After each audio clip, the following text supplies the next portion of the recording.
Well, guess we always can't have good things all the time.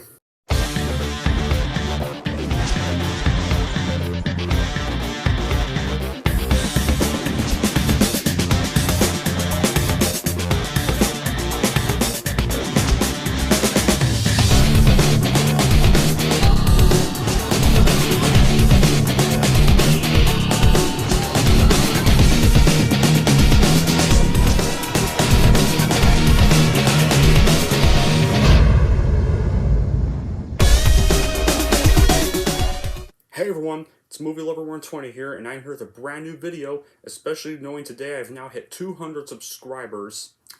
And, how yesterday I did the top 11 best movies of 2021? Well, there were a lot of good movies that came out this year, but there was also a number of bad movies that were supposed to come out last year, but got delayed to this year, and these delayed movies all turned out to be shit. These 11 I had to sit through for this list.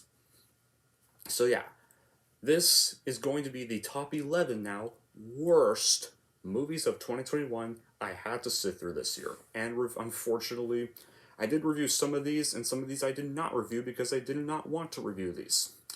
But anyway, with that being said, I will be putting the dishonorable mentions in the comments down below, so if you want to see the dishonorable mentions, you can just scroll down to the comments down below to see the dishonorable mentions on this list. aka movies that were not good, but not too terrible enough to be given a spot on the list.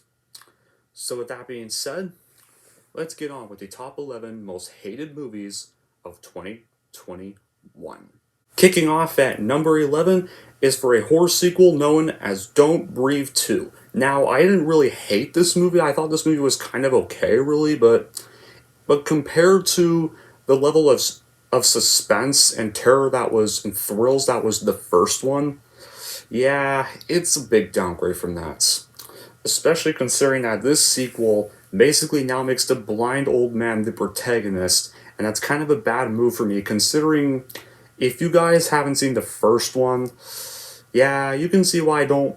You'll probably see, if you soon watch it, you'll see why I really don't like that move. Especially for those who have seen the first one, you'll see why I kind of really don't like that idea of him being the protagonist in this.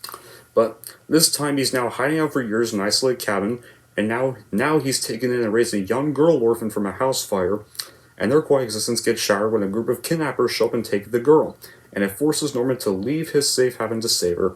It's pretty much the plot of the movie. Now, the first half of this movie is very slow, but there is some pretty fun gore in the final half of the movie, especially some really gory ass kills, and which were the best parts of this movie. But this was kind of a weak sequel compared to the first one, and yeah, it's just not really that great to me, and that's why I put it at number 11.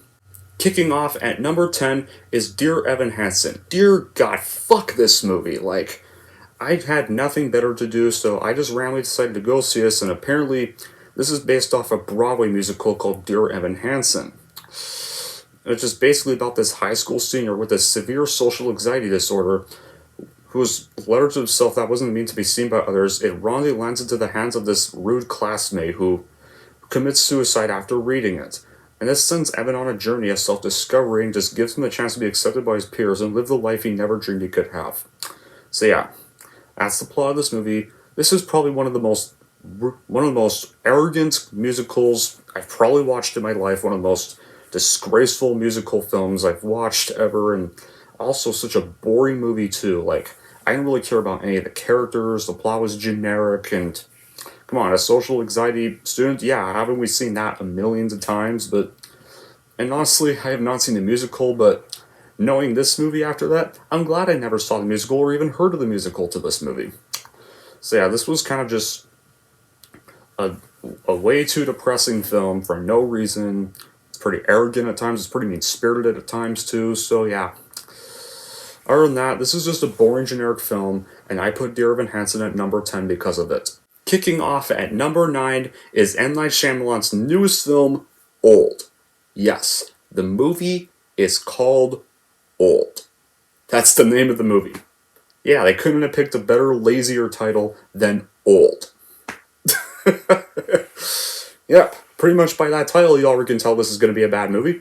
This film is pretty much about this family that goes to this tropical holiday island, and they discover that where they're staying is causing them to age rapidly, and it reduces their lives in a single day. That's the main plot of the movie. It seems like kind of a chilling concept, but it gets ruined by all the stupid M. Night Shyamalan cliches, guys. I've never liked M. Night Shyamalan as a director. I think he makes some really shitty movies. Apart from like Unbreakable and Split and Glass, those are the only movies I've liked from him. But yeah, I don't like any of his movies, guys. I think he's one of the worst directors in history. But enough about that. Old, on the other hand, is not even scary. It's kind of unintentionally funny at times, and when it seems like the movie is going to end at a certain point, it seems like it'll end on a downer note, but hey, as soon as like the little downer bit of the ending's over, nope, the movie just keeps going. We somehow get a happy ending where the good guys win. This movie should have ended on a downer note. It would have been honestly a little bit better. I would have tolerated a little bit more, but nope.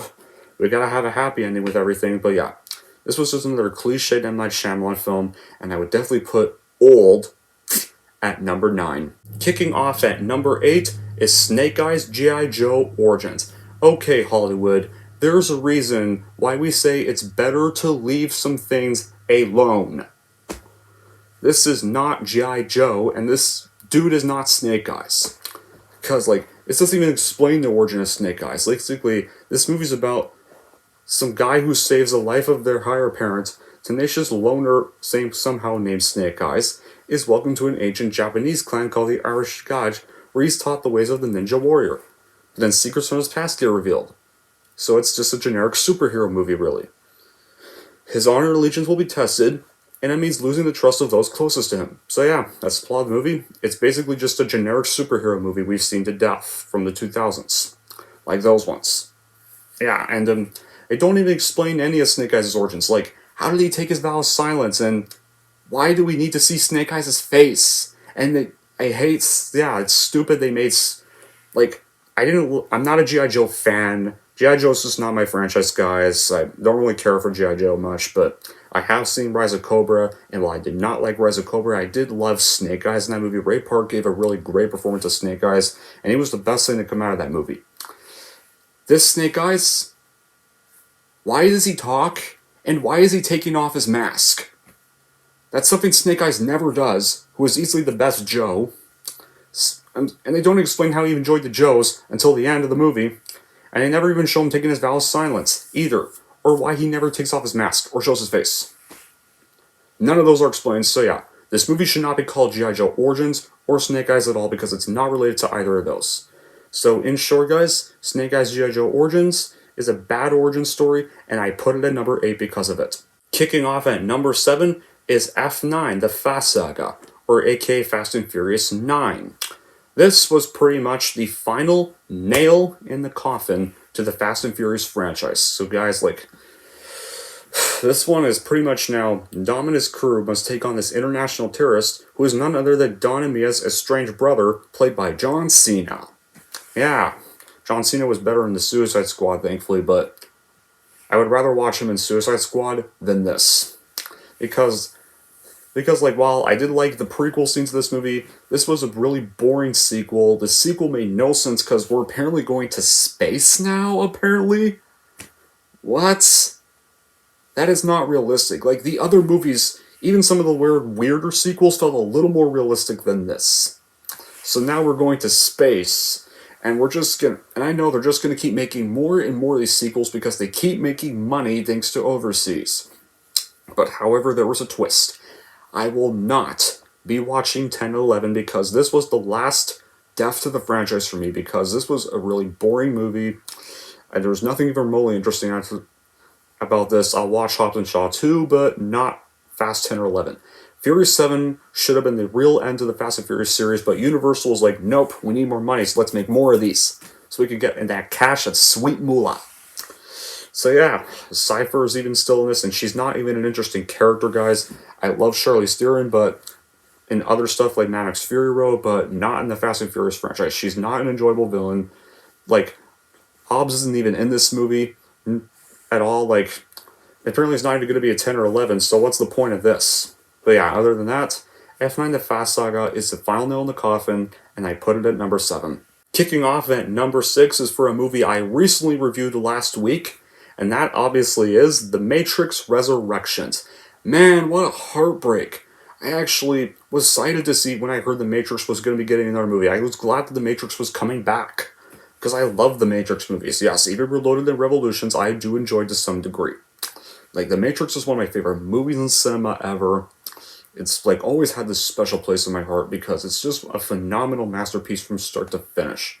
So, I was glad to see Matrix was getting another chance again, and getting another film that would hopefully kind of retcon the anticlimactic ending of Revolutions.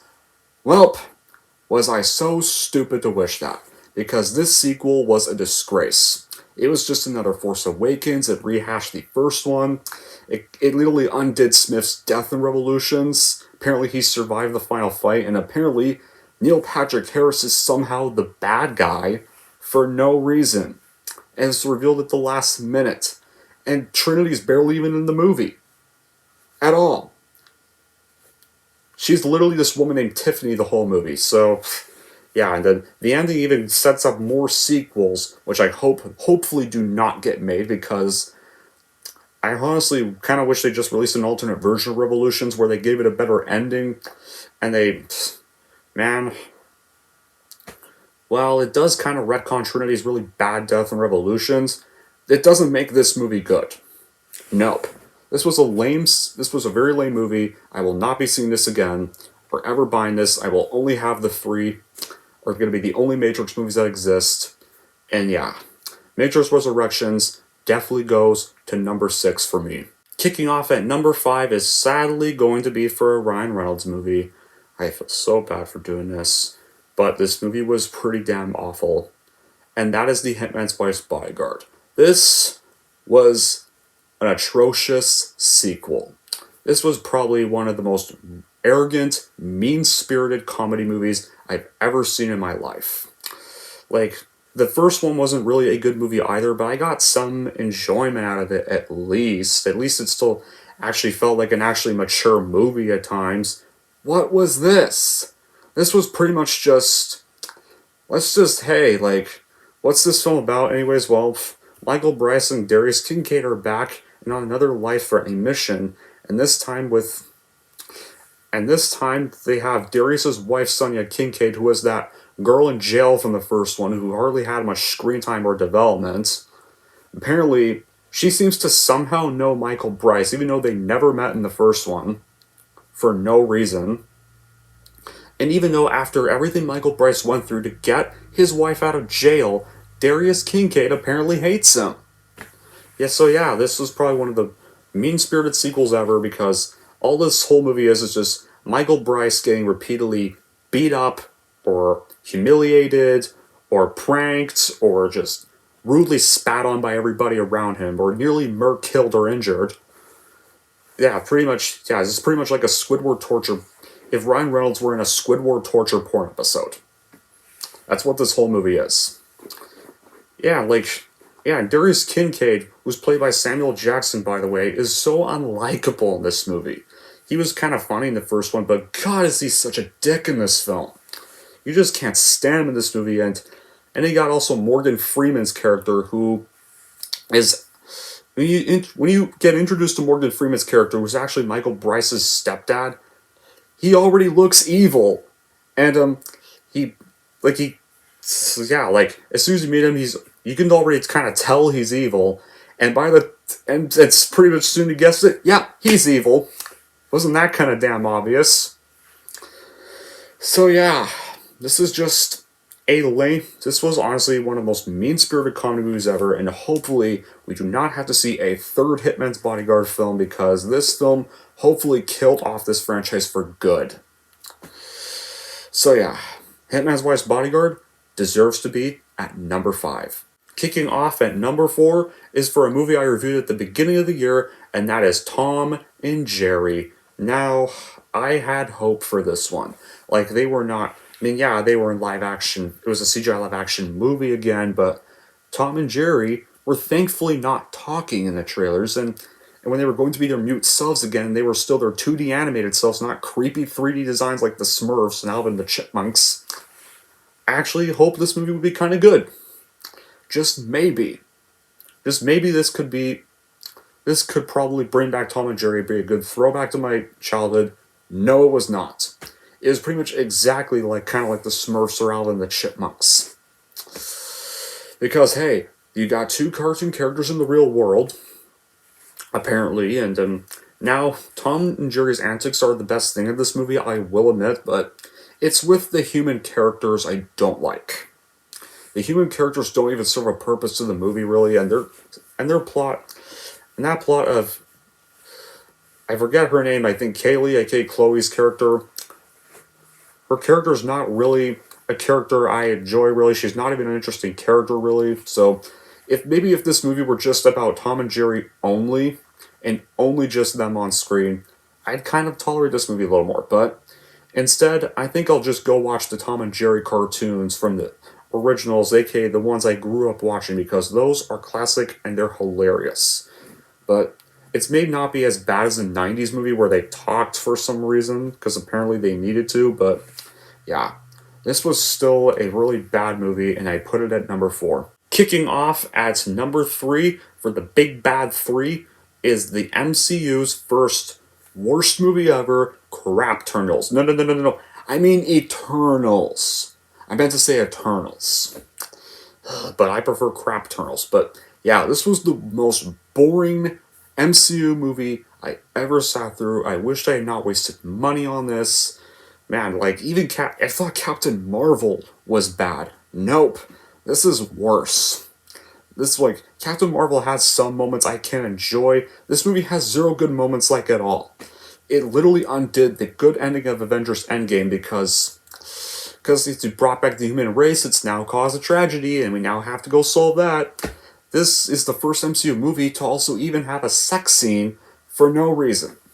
And one of the characters is named Sprite.